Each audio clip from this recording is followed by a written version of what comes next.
Good afternoon, Piedmont cohort and Dr. Betts. This is Raquel Williams coming to you from a rainy Lawrenceville.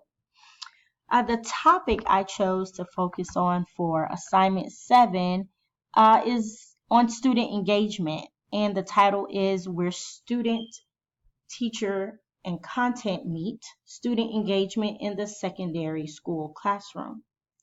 From there, I created a word art which surmised the basic high popular points of the article, and as you can see, just the top 5 words that were mentioned in the article: student, engage, teacher, content, and classroom. I chose this particular picture because I believe that there are 5 entities that make or help to create student engagement in the classroom. Of course, 1, the teacher; 2, the student; 3 would be the parental involvement, and we all know how important that is. School admin, their ability to create a positive culture and place a high emphasis on teacher autonomy. And lastly, the policymakers. I believe this is, as you can see, this goes into a circle. This is like a reciprocal relationship, especially between the student and the teacher. I believe when the student is actively engaged, they receive meaningful experiences that they can later apply to their own lives.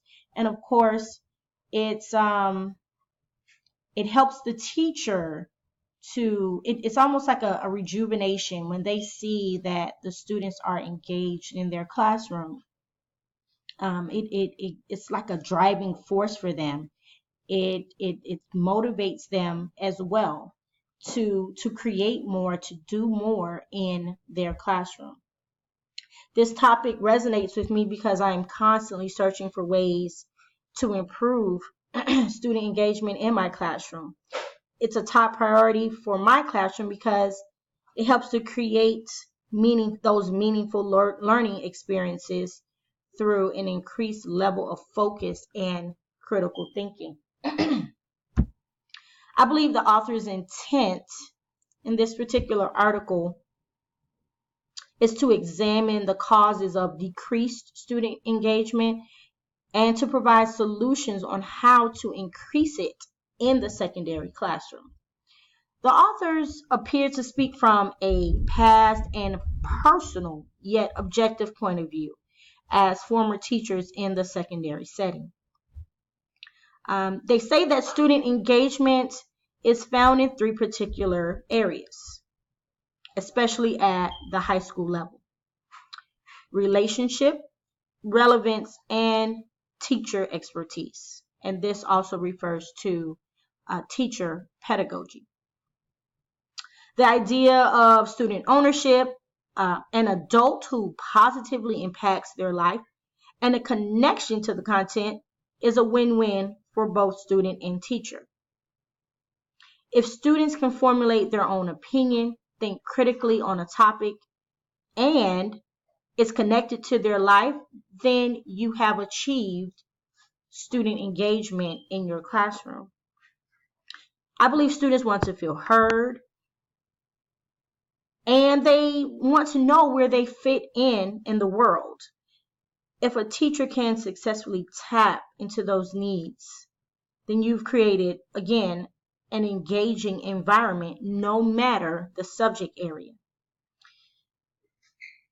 I also believe the authors suggest investing time in building relationships with students, presenting materials in a way that is relevant to the student, and increasing pedagogical experience. This will yield a return for both the teacher and the student.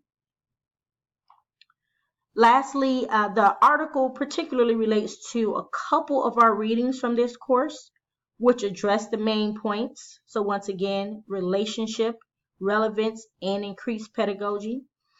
For example, Kozo's letter to a young teacher, where he discussed the importance of developing relationships with our students to help us better empathize with them and serve their needs appropriately.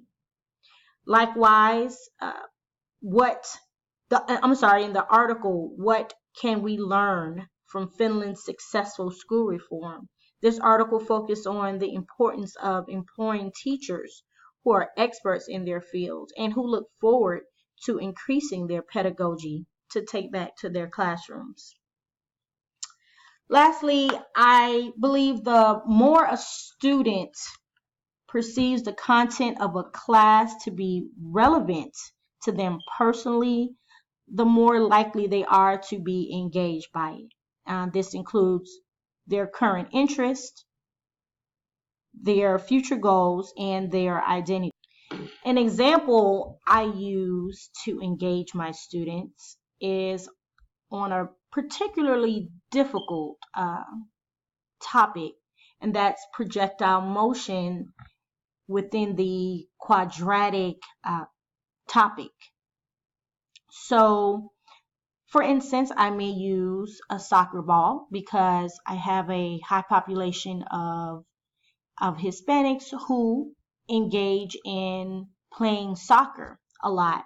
I also may use a basketball just to help them conceptualize what a parabola, or the shape that a parabola creates. So by kicking the soccer ball in the air or throwing a basketball in the air will help them to visualize the shape of a parabola, and even help them to identify parts of the parabola, like the vertex or the axis of symmetry. Or when they see it on the graph, they may be easily able to identify the x-intercepts or the y-intercepts.